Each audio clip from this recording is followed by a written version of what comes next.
बच्चों, आज हम चौथे अध्याय के अगले विषय को पढ़ेंगे जिसका नाम है इस्लाम की शिक्षाएं।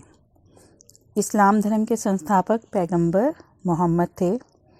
उनकी शिक्षाएं बहुत ही सरल और प्रभावशाली थी। लोग इससे इतना अधिक प्रभावित हुए कि उन्होंने भारी संख्या में इस्लाम धर्म में सम्मिलित होना आरंभ कर दिया। इस्लाम की शिक्षाएं जानने के लिए हमारे पास दो स्रोत हैं जिनसे हमें उनकी शिक्षाओं के बारे में जानकारी मिलती है। एक तो इस्लाम धर्म का धार्मिक ग्रंथ कुरान और दूसरा हदीथ। हदीथ से अभिप्राय है पैगंबर मोहम्मद के वचन। तो ये दो हमारे पास स्रोत हैं जिनसे हमें पैगंबर मोहम्मद या इस्लाम धर्म की शिक्षाओं की जानकारी प्राप्त होती है। ठीक है। कुरान को इस्लाम धर्म में उतना ही महत्वपूर्ण और पवित्र माना जाता है जितना कि बाइबल को ईसाई धर्म में, श्री गुरु ग्रंथ साहिब को सिख धर्म में और भगवत गीता को हिंदू धर्म में माना जाता है। तो अब हम उनकी जो शिक्षाएं हैं उनके बारे में जानकारी प्राप्त करते हैं कि उनकी वो सीधी सादी और प्रभावशाली शिक्षाएं कौन सी थी जिनसे लोग प्रभावित होकर इस्लाम धर्म में सम्मिलित हुए। ठीक है। अब उनमें से सबसे पहली है अल्लाह एक है। पैगंबर मोहम्मद ने अपनी शिक्षाओं में लोगों को ये समझाया कि अल्लाह एक है। जैसे आपको पता है कि उनसे पहले अरब में लोग अनेक देवी देवताओं की उपासना करते थे। इसके अतिरिक्त उनके अपने अपने देवी देवता भी होते थे और वो अपने देवी देवताओं की पूजा और दूसरे देवी देवताओं से घृणा करते थे। तो अब जब पैगंबर मोहम्मद ने इन सब चीज़ों को देखा तो उन्होंने मूर्ति पूजाओं का भी खंडन किया था और इसके अतिरिक्त उन्होंने कहा कि सिर्फ एक ही अल्लाह है। ठीक है। एक अल्लाह पर उन्होंने बल दिया और उन्होंने कहा कि ये अल्लाह सर्वोच्च और सर्वशक्तिमान है, सबसे ऊंचा और सबसे ज़्यादा शक्तिशाली है। वो कुछ भी कार्य कर सकता है। वो संसार की रचना करता है, संसार का पालन करता है और जब उसकी इच्छा होती है तो इस संसार को नष्ट भी कर सकता है। इच्छा का मतलब ये नहीं कि अपनी इच्छा होगी, जब पाप बढ़ जाते हैं, लोग गलत काम करने लग जाएं तो वो इसको नष्ट भी कर सकता है। संसार में जो भी वस्तु है वो सब उनके नियंत्रण में है। उनकी इच्छा के बिना एक भी पत्ता नहीं हिल सकता। लेकिन क्योंकि वो दयावान है इसलिए वो लोगों के पाप को क्षमा कर देता है, गरीबों और अनाथों की पुकार सुनता है और अपनी कृपा के द्वारा किसी भी व्यक्ति के भाग्य को बदल सकता है, रंक को राजा बना सकता है, राजा को रंक बना सकता है। तो उसकी कृपा प्राप्त करने का प्रयास करना चाहिए। जो अल्लाह है वो जन्म और मृत्यु के चक्कर से परे है। मतलब उसको बार बार जन्म और मृत्यु के चक्कर में नहीं पड़ना पड़ता, आवागमन के चक्कर में नहीं पड़ता, वो उससे परे है। वो सदैव इस ब्रह्मांड में विराजमान रहता है। वो अजर और अमर है, वो कभी समाप्त नहीं होता। और जितने भी अन्य देवी देवता हैं जिसकी हम उपासना करते हैं वो सब कैसे हैं? जैसे सूर्य के सामने तारे होते हैं। सूर्य एक है और तारे अनेक हैं, वैसे ही अल्लाह एक है और देवी देवता अनेक हैं। तो हमें सिर्फ एक अल्लाह की उपासना करनी चाहिए। उन्होंने लोगों को भी यही संदेश दिया कि हमें एक अल्लाह की इबादत करनी चाहिए। दूसरा है इस्लाम के 5 स्तंभ। ये बहुत ही महत्वपूर्ण शिक्षा है उनकी। आपको शॉर्ट क्वेश्चन में भी आता है कि इस्लाम के 5 स्तंभों के नाम बताएं। तो इस्लाम के 5 स्तंभ कौन कौन से हैं? कलमा पढ़ना, नमाज पढ़ना, रोज़ा रखना, ज़कात देना और हज करना। ठीक है। पैगंबर मोहम्मद ने भी इन 5 सिद्धांतों के ऊपर विशेष बल दिया। उन्होंने कहा कि प्रत्येक मुसलमान को इन सिद्धांतों का पालन करना आवश्यक है। अब हम इनको विस्तार से पढ़ लेते हैं कौन कौन से हैं। सबसे पहला है कलमा पढ़ना। कलमा पढ़ना का मतलब क्या है? अल्लाह की प्रशंसा करना, अल्लाह की इबादत करना और उसको इस तरह से प्रभावित करना, उसकी इस तरह से उपासना करना कि हम अल्लाह की प्रशंसा करें। कलमा पढ़ना में क्या है कि वो कहते हैं कि जितने भी मुस्लिम हैं उन सभी का ये धार्मिक कर्तव्य है कि वो कलमा पढ़ें। कलमा में क्या कहा जाता है कि अल्लाह एक है, वो सर्वोच्च और सर्वशक्तिमान है। मोहम्मद साहब कौन? पैगंबर मोहम्मद, उनके रसूल हैं। रसूल का मतलब क्या होता है? पैगंबर है। पैगंबर का मतलब क्या होता है कि दूत हैं। उन्होंने जो अल्लाह ने उनको जो संदेश दिया है वो वही संदेश हमको दे रहे हैं, तो हमें उनका पालन करना चाहिए।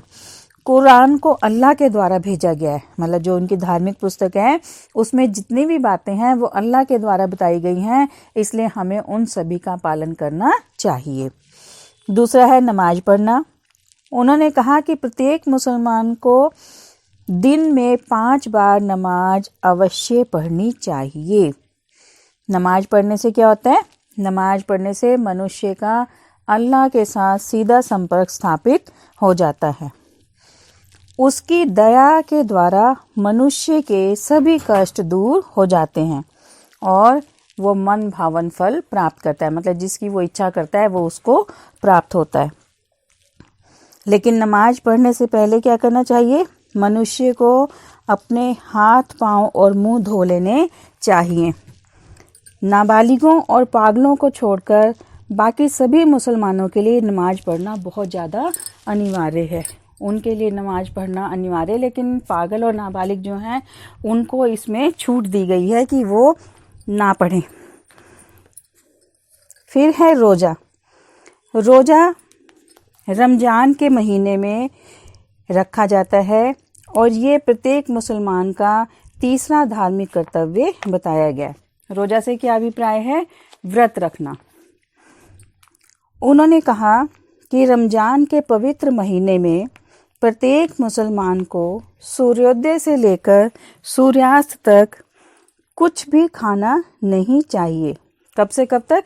सूर्योदय से लेकर सूर्यास्त तक कुछ भी खाना नहीं चाहिए। उनके लिए कुछ भी खाना पीना वर्जित है। और सूर्यास्त के पश्चात ही मुसलमान कुछ खान पान कर सकते हैं। समझ आ गया कि जो रमज़ान के महीने में रोज़ा रखा जाएगा उसमें उनको रोज़े में सुबह सूर्य उदय से लेकर शाम को सूर्यास्त होने तक कुछ भी खाना पीना नहीं है, ठीक है। और सूर्यास्त के बाद वो कुछ भी खा पी सकते हैं, उसके बाद ही उनको खाना चाहिए। लेकिन उन्होंने कहा कि रमज़ान के महीने में सिर्फ रोज़ा रखकर खाना पीना छोड़ देने से ही हमारा सही कर्तव्य पूरा नहीं होता। हमें उस समय जो नैतिक सिद्धांत हैं उनको अपनाना चाहिए, गलत कामों को हमने क्या करना है? छोड़ देना चाहिए। और हमें पवित्र और सादा जीवन व्यतीत करना चाहिए। ना सिर्फ खाना छोड़ना चाहिए बल्कि हर प्रकार की बुराई को भी हमें छोड़ देना चाहिए। फिर उसके बाद है ज़कात। ज़कात का अर्थ है दान देना, ठीक है। तो इस्लाम धर्म में ज़कात के ऊपर विशेष बल दिया गया है। पैगंबर मोहम्मद ने कहा कि प्रत्येक मुसलमान का ये कर्तव्य है कि वो ज़कात दे, ठीक है। अब ज़कात दे तो सबके लिए अब नियम कि कोई कितना दे, कोई दे ना दे, तो इसलिए उन्होंने एक नियम निश्चित कर दिया। उन्होंने कहा कि प्रत्येक मुसलमान का ये कर्तव्य है कि अपनी कुल आय में से 2.5% ज़कात में दे या दान में दे। अब जो ये ज़कात देंगे 2.5% अपनी कुल आय का, इसका उपयोग कैसे किया जाएगा? इससे गरीबों की सहायता की जाएगी, इस्लाम का प्रचार किया जाएगा और मस्जिदों के निर्माण में इसका उपयोग किया जाएगा। तो इसलिए प्रत्येक मुसलमान को बढ़ चढ़कर ज़कात देनी चाहिए। फिर 5वां है हज। उन्होंने कहा कि प्रत्येक मुसलमान का ये धार्मिक कर्तव्य है कि वो अपने जीवन में कम से कम एक बार हज या मक्का की यात्रा अवश्य करे। इससे उसका जीवन जो है वो उसके सभी कष्ट दूर हो जाएंगे। तो ये 5 सिद्धांत जो थे इनका पालन करने पर उन्होंने विशेष बल दिया कि प्रत्येक मुसलमान को इनका पालन करना आवश्यक है। फिर उसके बाद है कर्म सिद्धांत। जैसे हर धर्म में कर्म सिद्धांत पर बल दिया गया है कि मनुष्य को अच्छे कर्म करने चाहिए, उसको फल मिलता है। जो इस जन्म में हम भुगत रहे हैं वो हमारे पिछले जन्मों का फल है, और जो अगले जन्म में हमें मिलेगा वो हमारे इस जन्म में किए गए कर्मों का फल होगा। तो इसलिए जैसे अन्य धर्मों में कहा गया वैसे ही पैगंबर मोहम्मद ने भी कर्म सिद्धांत पर बल दिया। उन्होंने कहा कि मनुष्य को अच्छे कर्म करने चाहिए। जैसा करेंगे वैसा ही भरेंगे, जैसा बोएंगे वैसा ही काटेंगे। तो इसलिए उन्होंने कहा कि अगर हम अच्छे कर्म करेंगे तो अच्छा फल मिलेगा, बुरे कर्म करेंगे तो बुरा फल मिलेगा। हमारे कर्मों का हमें फल अवश्य ही मिलेगा। किसी भी स्थिति में हमें अपने कर्मों से छुटकारा नहीं मिल सकता। कुरान में कहा गया है कि कयामत के दिन स्वर्ग और नर्क का निर्णय इस जन्म में किए गए कर्मों के अनुसार ही होगा। तो इसलिए हमें क्या करना चाहिए? अच्छे कर्म करने चाहिए और बुरे कर्मों से दूर रहना चाहिए। फिर उसके बाद है नैतिक सिद्धांत। कुरान में अनेक नैतिक सिद्धांतों का भी वर्णन किया गया है और जिनका पालन करने के ऊपर विशेष बल दिया गया है। जो छोटी छोटी बातें होती ना, जो जीवन में हम अपनाते हैं, छोटी छोटी बातें, तो वही उन नैतिक सिद्धांतों को भी पालन करने के ऊपर विशेष बल दिया गया है। कौन कौन सी हैं जिनके बारे में बताया गया है? जैसे हमें सत्य बोलना चाहिए, माता पिता का सम्मान करना चाहिए, बड़ों का आदर करना चाहिए, छोटों से प्यार करना चाहिए, अपने अतिथियों का सम्मान करना चाहिए, पाप नहीं करना चाहिए, लालच और घृणा नहीं करनी चाहिए, सादा और पवित्र जीवन व्यतीत करना चाहिए, नशे का सेवन नहीं करना चाहिए। जैसे आज बोलते हैं ना, आजकल हम कितने अभियान चला रहे हैं कि नशे का सेवन नहीं करना चाहिए। सरकार के द्वारा भी प्रयास किए जाते हैं, स्कूलों में बच्चों के भी प्रयास करवाए जाते हैं और उनको समझाया जाता है। तो उस समय भी उन्होंने कहा कि नशीले पदार्थों का सेवन नहीं करना चाहिए, गरीबों, अनाथों और बीमारों की सेवा करनी चाहिए, कभी किसी को कष्ट और धोखा नहीं देना चाहिए और कभी भी किसी की निंदा नहीं करनी चाहिए। तो ये छोटी छोटी जो सीधी सादी बातें होती हैं, इनको उन्होंने अपने जीवन में उतारने के ऊपर विशेष बल दिया। ठीक है। फिर उसके बाद है समानता में विश्वास। इस्लाम धर्म में समानता के ऊपर विशेष बल दिया गया। समानता के ऊपर क्यों? क्योंकि आपको पता है कि उस समय समाज में ऊंच नीच, छूत छात का बहुत ज़्यादा बोलबाला था। एक वर्ग दूसरे वर्ग से घृणा करता था, सबको एक समान नहीं समझा जाता था। तो इसलिए समाज में समानता लाने के लिए उन्होंने समानता के सिद्धांत का प्रचार किया। उन्होंने कहा कि सब अल्लाह की संतान हैं, ठीक है, और इसीलिए हम सब आपस में भाई बहन हैं। अगर सभी अल्लाह की संतान हैं और आपस में भाई बहन हैं, तो उनमें कोई छोटा और कोई बड़ा, कोई ऊंचा और नीचा कैसे हो सकता है? अल्लाह के बच्चे हैं अगर सभी, तो सब एक समान ही हैं। तो इसलिए हमें कभी किसी से घृणा नहीं करनी चाहिए, कभी किसी को छोटा नहीं समझना चाहिए, सबको एक समान समझना चाहिए। उन्होंने कहा अमीर गरीब, जाति, भाषा, लिंग, इस किसी भी चीज़ के आधार पर भेदभाव नहीं किया जाना चाहिए और सभी को एक समान अधिकार दिए जाने चाहिए। फिर उसके बाद है मूर्ति पूजा का खंडन। ठीक है। इस्लाम धर्म में मूर्ति पूजा का विरोध किया गया है। आपको जैसे पहले बताया है मैंने अरब समाज के बारे में कि उस समय पैगंबर मोहम्मद से पहले अरब देश में मूर्ति पूजा का बहुत ज़्यादा प्रचलन था। वहाँ पर बहुत अपने देवी देवताओं के लिए बड़े बड़े विशाल मंदिर बनाते थे और इसके अतिरिक्त उनकी मूर्तियाँ बनाई जाती थी। उन मूर्तियों की पूजा की जाती थी, मंदिरों में चढ़ावा चढ़ाया जाता था और बहुत से उनको प्रसन्न करने के लिए उस समय पशुओं की बलियां भी दी जाती थी। तो इस तरह से उस समय मूर्ति प्रचलन बहुत ज़्यादा था। कहा जाता है कि अकेले काबा में, मक्का में काबा नामक स्थान पर 360 से अधिक देवी देवताओं की मूर्तियां थी। ठीक है। तो पैगंबर मोहम्मद ने जब अपने शिक्षाओं का प्रचार किया तो उन्होंने मूर्ति पूजा का खंडन किया और वो मूर्तियां भी उन्होंने तोड़वा दी थी, वहां से हटवा दी थी, जिसी की वजह से लोगों ने उनका विरोध किया था। जो पुरोहित थे, जो पुजारी वहां बैठते थे, तो उनके लिए जो अब चढ़ावा आता था वो अब उनके लिए वो आना बंद हो गया, तो इसलिए वो उनके विरुद्ध हो गए थे। लेकिन पैगंबर मोहम्मद ने मूर्ति पूजा का विरोध किया। एक अल्लाह की उपासना पर बल दिया था ना उन्होंने, तो उन्होंने उन मूर्ति पूजा का विरोध किया और बाद में मक्का पर अधिकार करने के बाद उन्होंने मूर्तियों को खंडन भी कर दिया और नष्ट करवा दिया, और उन्होंने कहा कि हमें इन मूर्तियों के बजाय एक अल्लाह की उपासना करनी चाहिए। ठीक है, तो मूर्ति पूजा का खंडन किया और एक अल्लाह की उपासना पर बल दिया। फिर उसके बाद है स्त्रियों की स्थिति कैसी थी, मतलब उसके बारे में उन्होंने क्या शिक्षा दी पैगंबर मोहम्मद ने।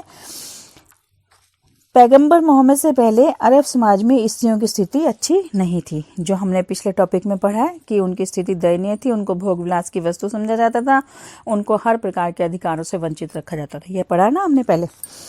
तो अब पैगंबर मोहम्मद के समय में स्त्रियों की स्थिति अत्यंत दयनीय थी, मतलब उनसे पहले उन्हें मनोरंजन और भोग विलास की वस्तु समझा जाता था, और अधिकतर पुरुषों को अधिकार जो दिए गए थे वो अधिकार स्त्रियों को नहीं दिए गए थे। ठीक है, तो पैगंबर मोहम्मद ने उन दोनों मतलब पुरुषों और स्त्रियों को एक समान अधिकार देने के लिए प्रचार किया। उन्होंने कहा कि दोनों जब एक बराबर हैं तो उनको एक समान अधिकार दिए जाने चाहिए, और उन्होंने कहा कि माता पिता को अपनी पुत्रियों के साथ अच्छा व्यवहार करना चाहिए। जो माता पिता उस समय जन्म लेते ही लड़कियों को मार दिया जाता था ना, जिंदा ही दफना दिया जाता था, तो उन्होंने कहा कि ऐसा नहीं करना चाहिए। जो माता पिता अपनी पुत्रियों के साथ अच्छा व्यवहार करते हैं उनको कभी भी नरक में नहीं जाना पड़ता।